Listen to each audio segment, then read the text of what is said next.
Hello, everybody. So you're probably already very familiar with Lauren's story, having a stroke a few weeks ago. So I'm here to help with just keeping us on track, contributing to the conversation, and we would love it. We're glad you're all kind of close in. We'd love it if you guys would ask us questions as we go, and we can talk and make this just really comfortable and casual, so that it's a nice open conversation. We Is that going on? we Can use this one. hello.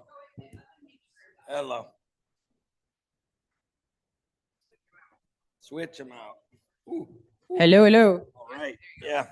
Hey, we're gonna have fun in this last presentation because it's the end of the day, and you guys would like after lunch and like so the questions. If you ask questions, I got my like the stroke has got me all screwed up with the speech, but if you ask questions and you sit closer to the Front. the stage, I'll give you prizes. And we have some beef jerky and some beef sticks and some hats, but you never are gonna get them in the back. So yeah. Don't be shy.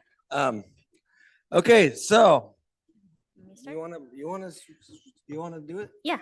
Okay. Okay, I'll get us started. So today we're talking about multi-species grazing. So we have sheep, cattle, and pigs on our ranch. And a part of this conversation, we'd enjoy hearing about all of your trials and tribulations on your ranches, how you relate to us, how it's different. We're from California, so very different weather from here and different climate and everything. But I'm sure we'll have some things in common. So we'd love to hear from you, and we'll probably have a good amount of overlapping themes too. And to kick us off, very California, Lauren wanted to include this photo. This is him doing some yoga out at the ranch. Not a bad setting. You don't think that a stroke victim that like no, I'm not gonna do that on the stage right now. Oh. Well, thanks. Ooh. Okay. Yeah, stroke survivor. Boom. Sometimes I am normal, and sometimes I'm like blah blah blah blah blah. So I'm gonna be normal. I'm gonna be normal. I mean, not normal anyway, but like I'm gonna be normal. Okay, you can jump into this. Oh, not quite. What if I'm standing here? Put your head up and let it blink. And now move. Okay, there we go. Okay. We have gone over the soil health principles forever, and you guys know this, but it's one of the things that we start with when doing multi-species grazing, and we try and know the context. You know, we're 5 degrees outside. What can we do in this environment to protect the soil, right? And so we're probably like 40 degrees in Tamales, and like today it's probably like a 40-degree low and like a 60-degree high. And so what we want to know about the context of what we do to manage in that area. So you could read all these things, but integrating livestock and economics, it's not a soil health principle, but economics is vital. And I like to share that, like, if you're not economically viable, soil health doesn't really matter, like, because it will be fallow. So like you can make some mistakes with soil health, and nature is actually very forgiving, and you can actually um, um, It's resilient. It will come it's back. resilient. Yeah. It's resilient. You can actually like fix it. And so in my area, it's nature's resilient and nothing is absolute. So I use the bell-shaped curve, and everything in life, really, everything's a bell-shaped curve. You know, you have it one extreme or the other extreme. And when we talk about soil health principles, we talk about worms and we talk about roots being very, very, very important. But there is, and some people say that there's absolutely no space for a plow or a disc. I actually think that like a plow or a disc, when used, you know, very infrequently, to create more life and to create more carbon and to create less compaction and all that thing. So like I'm not a promoter of that, but it's if you have like soil that's this deep, that's compacted like crazy, like you got to jumpstart it, right? And so you know your context about that. We don't plow ever, but we rip sow sometimes and we do other things. And you're going to notice with the pigs, we actually create disturbance, and it's kind of not, it's kind of simple to create disturbance with pigs. And so go ahead. So we wanted to just show a few more detailed pictures of examples of, these are pictures that Lauren took on our property, and talking about the adding life to the soil, fungi, bacteria, organic matter is super important. It's not super easy and simple to do this, which he reiterated to me this morning. And seeing things like the fungi and worms like these are really great signs. So like when I give a ranch tour and Lauren's like, oh, take a shovel, go up here and tell me how it's looking if you see any worms. And so I'll go check things out. And we had a tour a couple weeks ago, actually the day before you had a stroke at our tour, we saw a great amount of worms. And we want to see that because that means there's really great moisture in the soil. That means our soil water holding capacity is really good too. It's a good sign to us. And those worms are going to eat up dead plant debris, and they're going to also poop in the soil, and they're going to aerate the soil. So it's these positive things that are these indicators to us that things are going well. And we can use those indicators to then make management decisions. Perfect, Maddie. Thank you You're for welcome. that. Yeah. The only other thing is that I've had lots of consultants come to the ranch and then the Soil Health Academy and all different people and say, oh, you need more fungi in your soil. And like, it's not easy to, like, I've been focusing on this for like 15 years, and it's not easy to just create actinomyces like a bug in a jug, like all of these kind of things. And especially if you have a drought 6 months of the year. So like we're doing it and we're slowly ramping up, but it's a little bit frustrating for people that like a lot of progress. I'm like not patient. I want to fix it, you know. So it's a dance with Mother Nature. Mm-hmm. I briefly touched on this in my past presentation, but Bud Williams' 3 banks, I really, really admire that man and that philosophy. But you can never have too much grass. You can never have too much money, green money in the bank, but you can have too many cattle, and that will bankrupt your other banks, right? And it's the same with other livestock.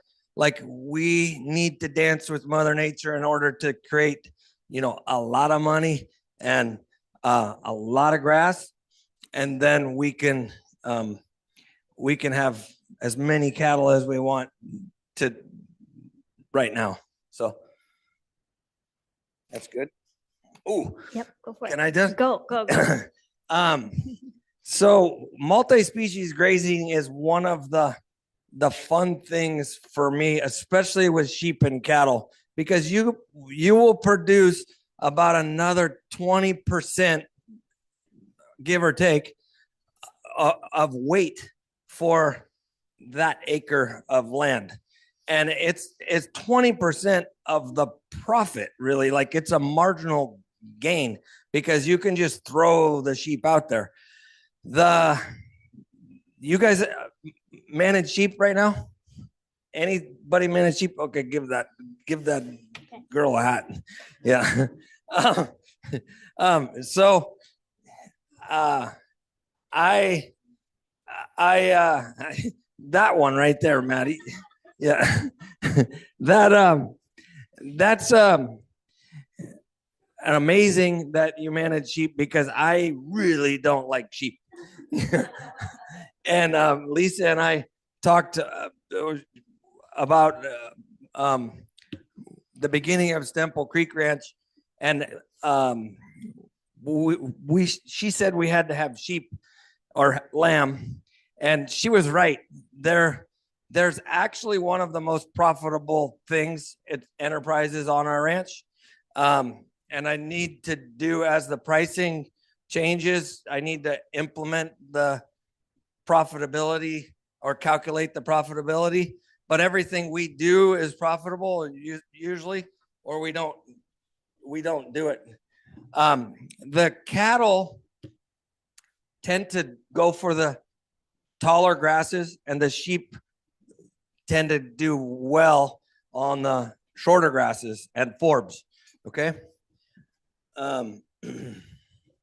So with that, with the cattle grazing the higher, the sheep grazing the shorter, you're going to get better pasture utilization, which helps with what Lauren was referring to, with better weight gain on those acres. And then this picture is that we don't want it that short. And it's like a January date in the very, very big drought. So like an example of, we're not perfect. We don't know what we know. Like, I'm not here to say I'm a master expert. We just dance. Like, we just dance, and we dance a sweet melody once in a while, and you'll see pictures. We dance a cluster, step on each other's toes other times, and we repair that. Yes, ma'am.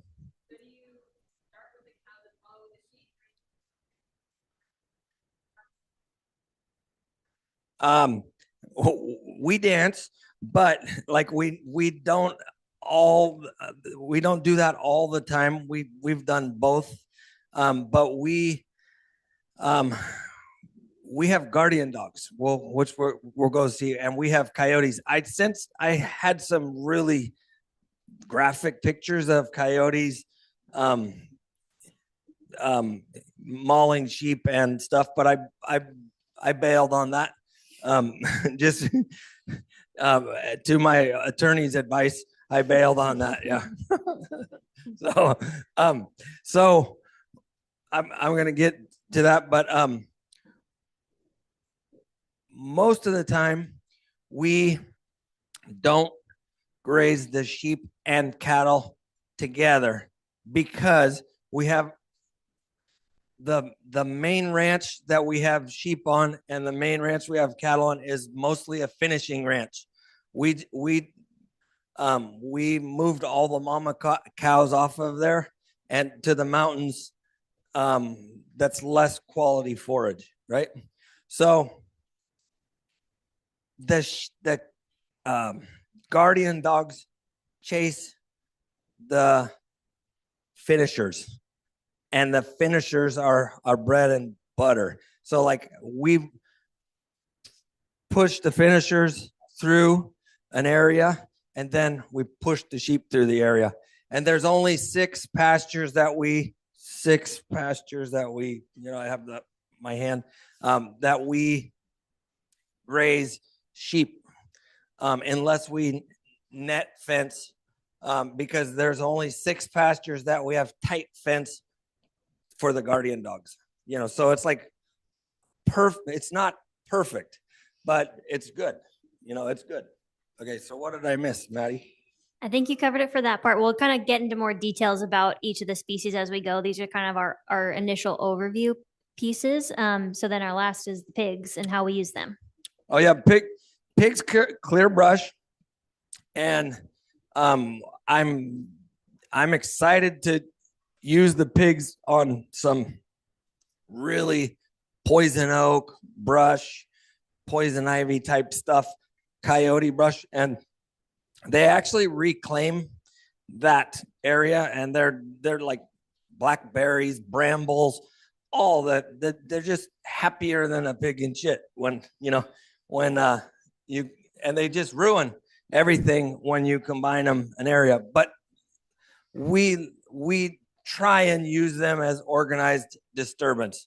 And some of the pictures I'll show you in the presentation.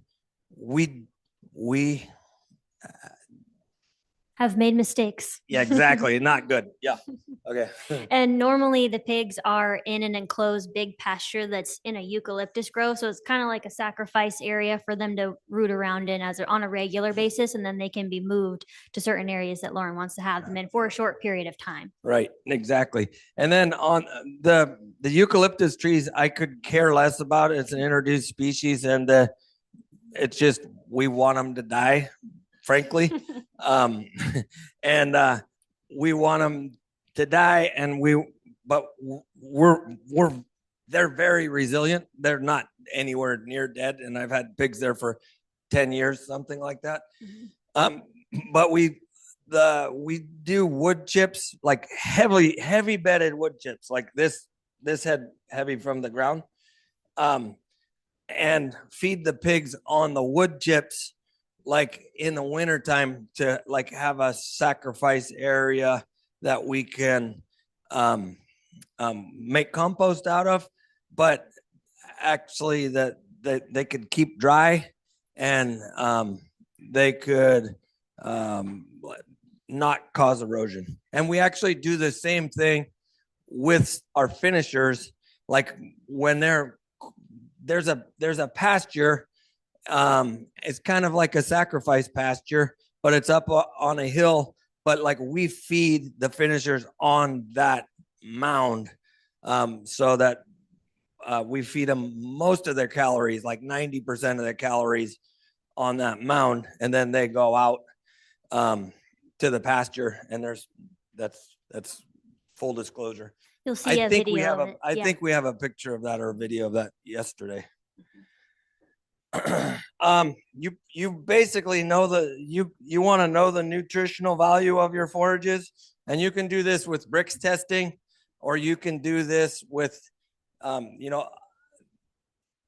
we've done it enough to know that like the cows know they do the highest bricks. They take the highest bricks first, so you can tell what species are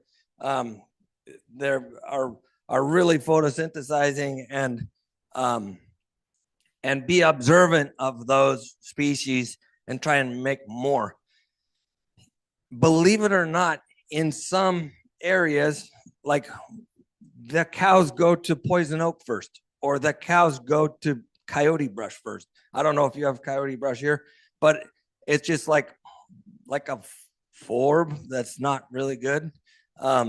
But they actually go to that, and it's micronutrients, and it's sweeter, and they're curious, and so that's actually interesting. What I missed? No, I think you got it. Is everybody, I'm sure you are familiar with what bricks are? Any questions? Can you just give like a quick definition?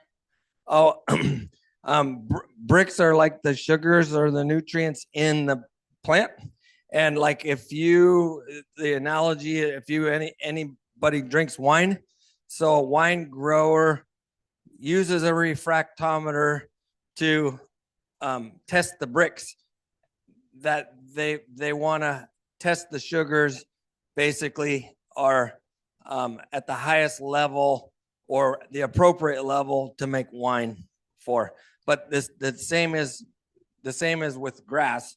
The same is with apricots or lettuce. Like you could test that bricks, and it's the sugars are more nutrient dense.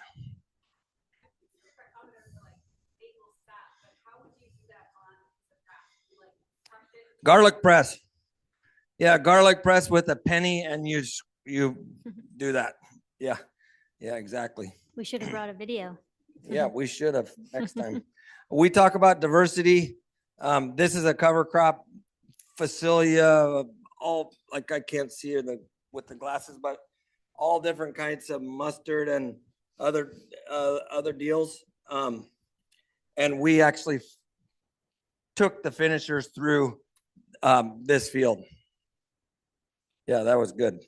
And there was actually like a very good bee pollinating habitat. So Facilia is called super bee in some places, and I love it. It grows fast, and like in an area that we screwed up, we'll show you in a couple slides. We broadcast Facilia, and it makes kind of like a pollinator habitat, and it's beautiful, and I like flowers, and it's fast growing. Okay. So we're cool season grasses. We don't have rain in the summertime, which you guys have rain in the summertime. So like I'm envious that you can grow a ton of forage in a very short amount of time. If we did have rain, we could grow amazing amount of forage, but we do grow amazing amount of forage, but it's cool season. Yep. This is actually a good slide. This is, do you know any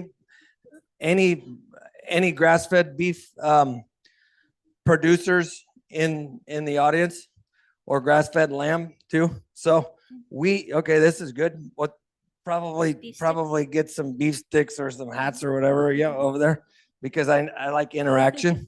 But there is some principles, and we have this principle. We have the grass grows super lush in February and March, and we actually could get some off flavor beef and some off flavor lamb livery, metallic, fishy. We don't normally do fishy, but like it's a big fat beef, and you don't realize what the problem is. And the blood urea nitrogen is in full bloom, and they need some carbohydrates. So we actually feed some dry hay or oat hay or something else like that to almond hulls or something like that to the cattle or the sheep in order to prevent that. Is that happen here? Yeah.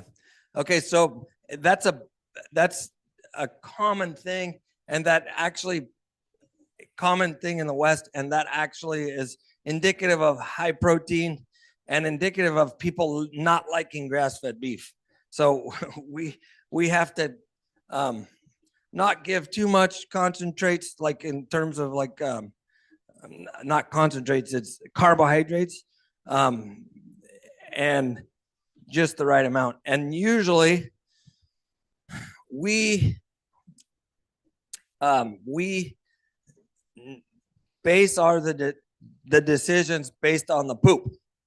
So you guys all read the poop, hopefully. And in this scenario, this time of year, we can go to a pasture and get painted green with protein from the poop because it's just like all over. And we need to slow the rate of passage. And mostly we do that with finishers. We just ignore it with the other cattle, and we do that with finishers. And it's the lambs. Sometimes it's the lambs especially, but we don't have lambs for harvest this time of year mostly. Well, the lambs for harvest and be like April through October, something like that. We contemplated putting together slides of different poop, but we vetoed that. So Yeah. Yeah. Yeah. What else did I see? I think this one you got it all pretty much. Okay. Yep.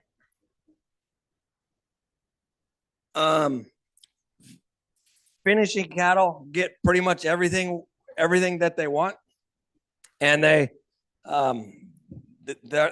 our goal is to have them eat, lay down, get fat. Eat, lay down, get fat. Eat, lay down, and get fat, and that's just the goal. And we also like, especially this time of year, to move the cattle late in the day as the bricks are higher. It's a little trick to move the cattle late in the day, and that way they could we could feed them some because usually it's the luscious pastures that we do it, and we could feed them some dry hay before they go moving. Okay. Go back. The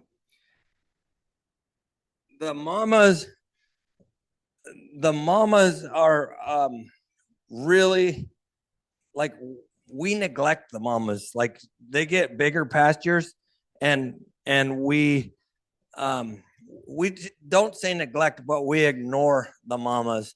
They basically are super fat in the summertime, and we let them dwindle down and pump some energy to the babies, and we don't feed them anything. They have to forage they forage oak leaves and acorns and moss and everything, and it's actually just to keep alive and get the calf going, and then they put a lot of their energy in the calf. I actually have some cool pictures cool videos that I could show, but I didn't find them on my camera. But there's these cattle that in September, they're licking the moss off of the trees, just with the tongue, just the moss off of the tree. And it's like, how do they know? How do they know that? But it is a higher bricks or more nutrients, or like they're doing nature's work to do that. It's cool. I think and related to that of really putting our focus on our finishing animals, especially being that we're a meat business too, and our finishers are our money train, as Lauren calls it. And so if we're going to need to put extra feed into those animals, that's where we're going to focus. Mm-hmm. You want to? Okay, so this mountain used to be a really big sheep mountain. It's called Black Mountain. It's the iconic mountain in Marin County, and they used to run 1,000 sheep in that area.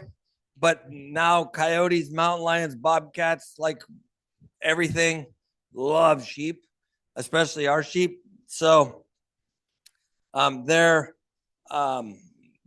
we don't do sheep on that mountain anymore, but we are going to do the halter collars and rotationally graze through the mountain because it's like you don't understand how steep it is. It's like very steep. And so we're gonna do the halter collars, and we go there and like every 2 to 3 months. The cows, I mean, unless I'm mushroom hunting or something else like that, or deer hunting, I go there two or three times a year, because the cows manage themselves. And we try and make like we try and gather once or twice a year. And we have the bulls in year round now.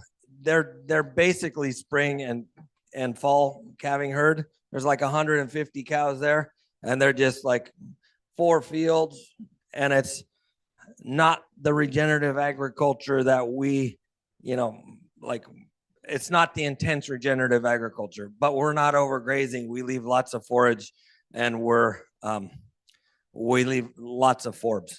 Make sense? I mean, this is what we want our very fat cows to look like. And she's not, you're like, yeah, she's like a grade 4, yield grade 4, yeah, maybe yield grade 5. And we have data on all the cattle that we harvest, for yield grade, ribeye area, like all the metrics, choice, all the metrics of the USDA. We pay a USDA inspector to USDA grade them. Okay. We can't emphasize diversity enough. We need to decrease compaction and increase air in the soil and grow your soil up, instead of, like, I used to be like, think that you grow your soil down, but you grow your soil up. The other thing that naivety, yeah, look, naively, I don't know what I can't say like that word. I used to be able to say that word, but yeah. Sheep, don't underestimate the compaction of sheep. Like, sheep are a major compactor. That's why it's called a sheep foot. The tractor. Yeah, the tractor. It's called a sheep foot because it's compacting and compacting and compacting. So don't underestimate the value of important life in the soil, and rest to offset the sheep's actually foot. This is actually a pretty cool slides. We have a mob of cows. There's probably like 300 or 400 in that group. There's a couple years ago, and we just moved the tumble wheels, 4 or 5 times a day, just to, get them to eat, lay down, and get fat, eat, lay down, and get fat, eat, lay down, and get fat. Okay. But we should be careful to rotationally overgraze. Like, in the beginning, when Steve worked at my ranch, we rotationally overgrazed, and we big groups of cattle, and we would rotate them, but we didn't, like, we rotate them to the next field, and we're that much grass. We had too many cattle in that area, but we can do more damage rotationally overgrazing than just set stocking, and just like, you have to, if you have to be present and think logically and observe. Like, that's the single biggest thing that I can recommend, is observe and think critically. I'm like, what am I really gonna do here, or what am I really doing here? Okay. So I don't know if you can see this, this rotationally overgrazed. So if I'm gonna Careful. I'm gonna not fall.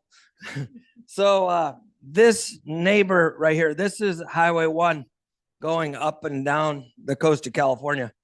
This is to the right of the road is my ranch.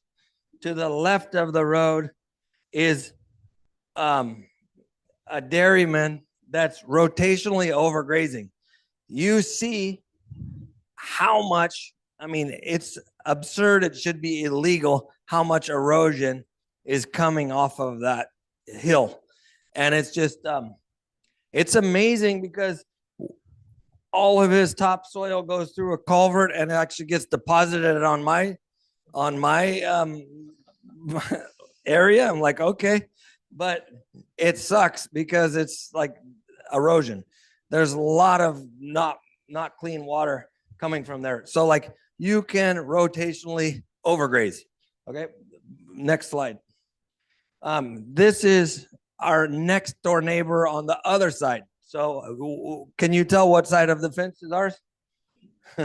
Yeah, so you see the riparian area. I mean, I'm not trying to make fun of my neighbors, but it's like observe and what are you seeing, like bird life, like bird habitat, like there's nothing, and a big gully in that valley that they're putting old concrete and trying to help erosion. I'm like, oh, so it's painful to see, but it's a great example of what we're doing great, so we have a lot of examples like that. Okay, and if you look on Google Earth, you can tell which properties we manage versus our neighbors, because you can see riparian areas, and it's pretty amazing. Yes, ma'am. How come none of your neighbors have tried to do what you do? They think I'm crazy. But you can see. Yeah, I mean they don't.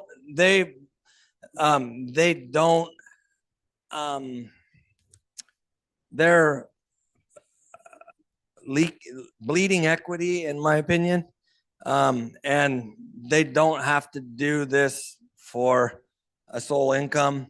And we're like, it's our sole income, so we have to take care of it. And I'm like, I have a lot of pride in not doing that. So, like it's like I have a big blemish on my face if I have a big whitehead on my nose if I would do that, right? So just a pride, and then they don't even realize that they're doing that. And they don't know how. And they don't want to ask. Yeah, go ahead to the next slide. This is far from perfect, right? So we rotationally overgraze sometimes, and this is not repairable. If it's repairable with rest, and it's repairable. I mean, I could say it's repairable with time, but we broadcast seeds and stuff like that to give, like chicory, plantain, or Phacelia, to get fast growing soil cover right there. And we make mistakes, and we try to remedy the mistakes very soon based on the soil health principles. Make sense? Okay. This is an example. So you see that line where Oscar moved the cows to the next field, but it's the dance. It's like we try and move the cattle to pastures that are not going to be wet like that, but Mother Nature gave us an insult of, and we can't blame her. She's and we're happy for the rain, but we screwed up. So go back one more, Maddie. Here. Oh yeah. So this is actually if it's like February or so, you can see the daffodils on the driveway.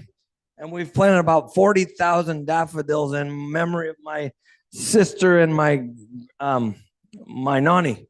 And so it's pretty cool. Like when you go down the driveway, and it's just like whoa, stunning. And I just like that. Pointed out. You guys have maybe seen this. Um, we have a lot of pride in it, but this is one of the best times of year, and um, and we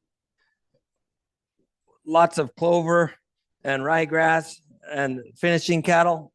The density, we were moving these cattle, and the density, we're moving them another area, but the density of the cattle is not super tight. We want the cattle to eat, lay down, and get fat, and eat anything that they want in the salad bar, right? Okay. What time? Got 20 minutes. Okay, cool. 20 So minutes? sheep. Okay. Moving on to sheep. 20 minutes?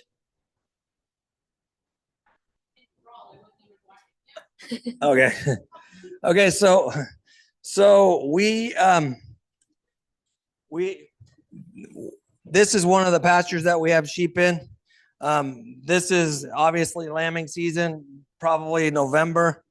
Oh yeah. This is our herding dogs. Oscar has 5 herding dogs, but we have 5. Go ahead and play that again if you can. We have 5 guardian dogs, and we have a lot of coyotes. And we have a company policy is shoot first, ask questions later when it comes to coyotes. I don't really like coyotes. I know holistically you should let them go and do their thing, but I don't like coyotes. So, yes. Yeah, that's a good question. There's Anatolian Shepherd, and they're mostly Maremma and Akbash crosses, and they're like short-haired, and they're amazing. But they're short-haired, but they're amazing. They're like managing another livestock, like another form of livestock, and it's a pain in the ass to manage them at some times, because they'll look at a threat and they'll go over the fence, and they'll be like 5 miles away from home. And actually, this lady called me. We were one night at a party, and this lady called me, and she goes, "I have your dog," and I said, "Oh, well, what color is it?" She goes, "It's white." She goes, "Well, where are you at?" And she goes, "I'm at the hill of Dillon Beach, which it's about 5 miles away, looking at the ocean." I said, "Let it go." And she goes, "Okay." So she let it go, and it was back in the field the next day. So it was like, yeah, I was like, okay, so go back to salt. Go back one more. Yeah, perfect. This is the most amazing thing of these dogs is, like, this is a beautiful little lamb that the mother, we actually she was having trouble birthing, and we actually pulled the lamb, and the mother said peace out and ditched us, and we had to catch the mother and put it in a little area. But Salty is just such an amazing dog. It's just such an amazing dog. He just licked the lamb, and the dogs are I don't know the word, but like they're like mysterious, and noble, like noble. They're guardians, and they're just freaking unbelievable. I just amazed at the dogs. But the testament to the dogs is, if I think we lost 43 lambs in 30 nights about 12 years ago, and we've lost maybe 43 lambs in 10 years because of the dogs. Like there is not a predator that comes with the dogs right now. That like they're good at. Yes, ma'am. We have 500. Yeah, and we buy another 300 from a neighbor, and we can scale sheep. Very, like we could scale sheep, lamb, more. Like I could probably do 5,000 sheep, but I don't want to own 5,000 sheep. I don't really like sheep. Lauren, Yeah. Okay.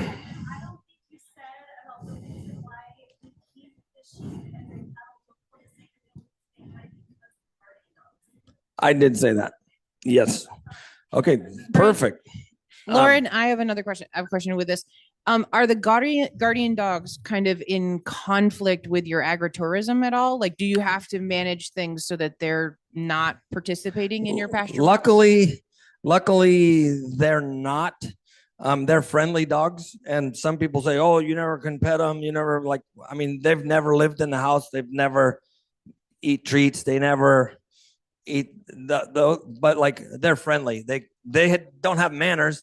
They'll jump on you and like knock kids over and stuff like that. But we don't go where the guardian dogs are with the tours, really. So there's an example of just, fence with sheep. I don't know what those sheep are, like a finishing sheep right there, but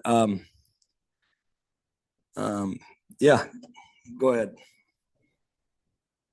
Some more sheep pictures. Yeah. Oh yeah. How often are you moving the cows and sheep? Like not the mamas. When the grass grows fast, we move them fast. When the grass grows slow, we move them slow. So Do you have to worry about parasites with the sheep like every 3 days? Yeah, no, we actually worm the sheep 2 times a year, and mostly going into the fall and going in like docking time. And we don't really worry about the parasites. I actually have a Darwin theory of sheep. Like if it's limping or it's skinny, it's gone. And like I'm the one that sorts. One of the things that I have to do is, like, my guys won't cull sheep, and I like cull sheep. Like I just go dodge, like, yeah. And it says, what, we dodge and say, what was wrong with this one? We don't trim hooves. We don't, there's some long hooves, and the sheep get along very good, and we don't do that. Yeah. Again, whatever. Did we have any? Maybe we jump into the pigs real quick and then we Okay. can ask some questions. Okay, go the next picture. The next picture. Okay, so this is an area that we wanted to disturb, and we wanted to create some new soil, and it rained 10 inches in October, so this is not opportune, but we figured it out. Go ahead, the next one. This is actually, you can't pause that, right? Oh, you can't pause that, but she'll keep replaying it. But this is actually my dogs, or Oscar's dogs, working the pigs to go to the scale to see what they weighed. And go ahead, go, yeah. And then the left, you could see the left, there's actually a sacrifice field, that big pile of wood chips that we're feeding the cows on, right? Because it's the super rainy season right now. And then they're have access to all that field, and it's super sandy. Okay, go. This is organized disturbance. This is organized disturbance. This is one of our sows that this just sow. What do you even call? Yeah, that this week I don't like. I'm not a pig man. Go. And this is little baby pigs. Okay. The economic benefits, you already know them, and you could review the slide, but basically, you can have like 1 cow to 8 sheep, and depending on the economics in your area and what you're selling them for, you can actually gain a lot of income from that. Go ahead. That was you. Oh, dance with Mother Nature. And then you're. Oh yeah, this is kind of funny. I don't know if you're gonna do the ready for the 2-day challenge. I thought you would get a kick of that, but February 30th and 31st, we're gonna have no meat. Yeah. I was like, oh, is this meant for this talk? Okay, great. Okay, good. Okay, so thank you. Questions, whatever questions. Yeah, you could pull that stuff. Yeah, I had a question regarding moving the cattle late in the day, and you said feeding dry hay ahead of the moves for the high bricks count. Is that something you do consistently, or is that, thank you, based on the stage of forage that's ahead of the mob? Like, do you do it every time, or is it as an as needed approach? We do that every time, not at the same time of day, but like afternoon, that we want the bricks to be higher in the grass, because it's like there's a significant weight gain, or significant nutritional value as the plant is photosynthesizing. Okay.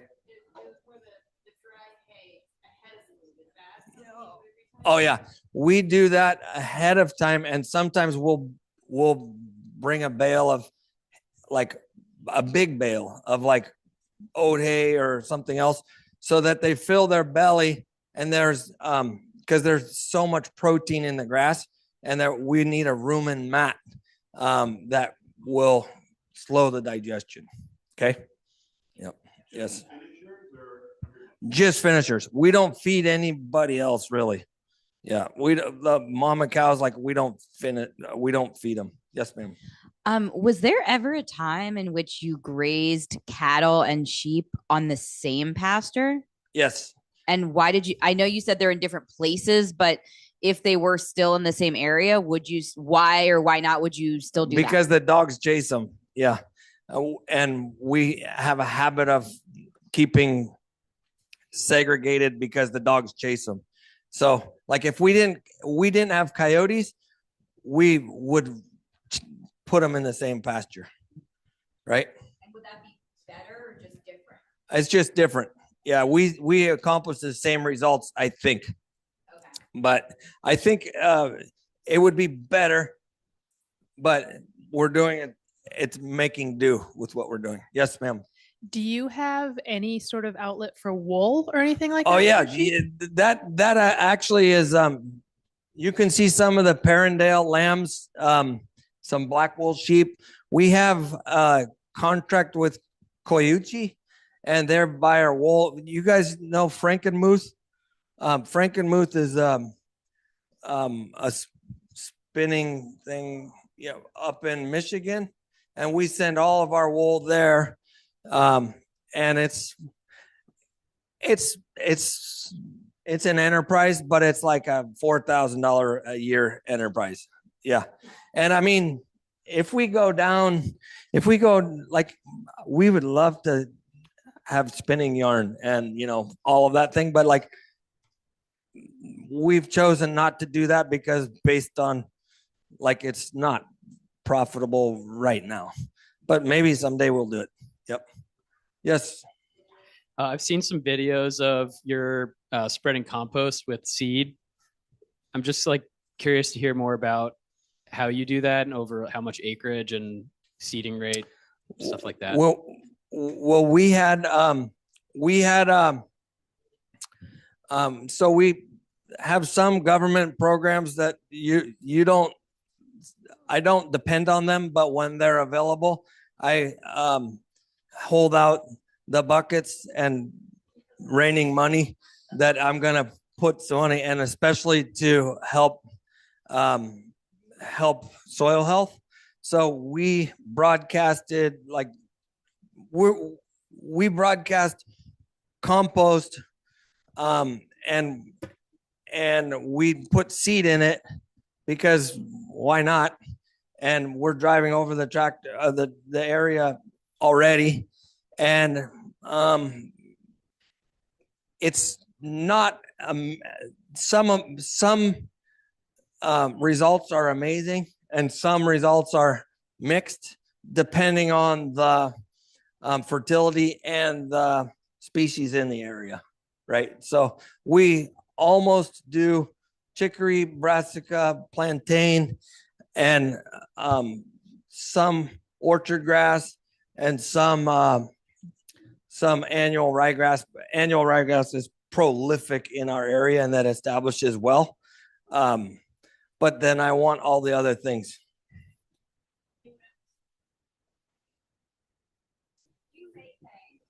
No, we don't make hay, but in one of our last do you have that? Well, you don't. We deleted the slide for that, but Yeah, we windrow hay, volunteer hay. We windrow and then we graze it in the fall because we're a seasonal drought. So like if you did that here, you would turn to mush, most likely, potentially. I don't know your context, but if it gets rained on, it's opportune time to like June. We windrow hay and like chop thistles, like windrow, like because I can't stand thistles. It's not economic. It's not economic integrity, but I don't like thistles. Like I don't like thistles, and like I don't like coyotes, and it makes me a bad manager if I have thistles. So I want to clean everything up and store it for the fall, and they eat it good. What kind of program or like record keeping system do you use to keep track of the animals that move through your pastures and rotations for multi-species? I'm not very good at that. Yeah. So Maddie, so we have a certified organic program and a not certified organic program. Based on the ear tags, everything that's a blue ear tag or an ear notch is not organic. That's like other buy cattle, bought cattle, or cattle that got a antibiotic or something, got non-certified hay, they'll get that. The other thing that we have a year, like, so every calf is born, get the year and the number of the calf. So like if it has like right now it's gonna be 2601, 2602, 2603, 26, all that, and it's the ear tag.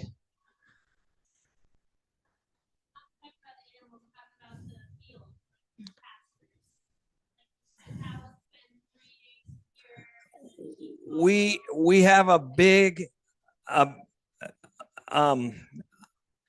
the guys that are grazing charts are gonna hate me because I don't like a grazing chart. Like it doesn't speak to me. Like it doesn't speak to me.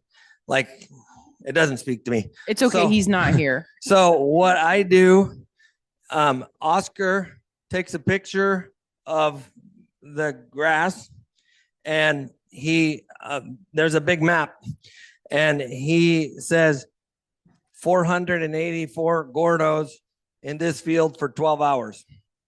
And then that's what we do. There's a lot of other things like pasture map and other things that could be very beneficial.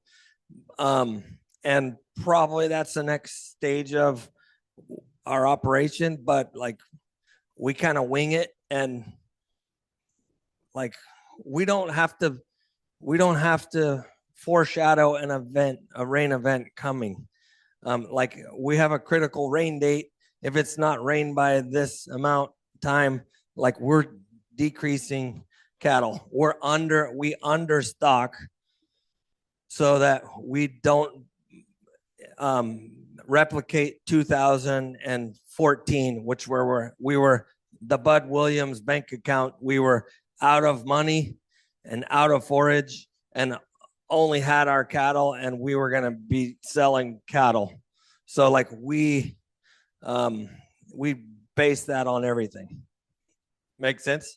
Turn your location services on your phone too. If you don't, he doesn't, but it helps with tracking your photos and timing and stuff. I use it a lot for when we do different types of applications for grants or doing like the verification for grants that we've done. And there's also really good apps. Like there's an app that we use that does the geotagging like directly on the photo. You can get a free version. I can look it up for you. I don't remember the name.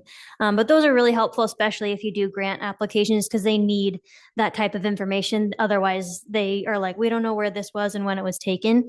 That's a really helpful thing. All right, we could take one more question. Thank you. I saw on a slide that it's 1,000 acres, and I was wondering what percentage of those 1,000 acres get grazed every year, or does a lot of it get left fallow, or how does that? Everything gets grazed every year, like no fallow, but it might get grazed with sheep once every 2 years, or it might get grazed with mama cows every year. But most everything gets grazed every year, except for our riparian areas. And I like to keep them wild, but they need grazing for diversity and the other things, and to get trimmed back. Like if they don't get trimmed back, they're falling over our fences, and yeah. And then sometimes it's just like a bank account. Like if we get a drought in November or December, it hasn't rained yet. Like I'm grazing the areas that the willow trees are as a last resort before I sell cattle. Thank you, Lauren and All Maddie. right. I think we're done.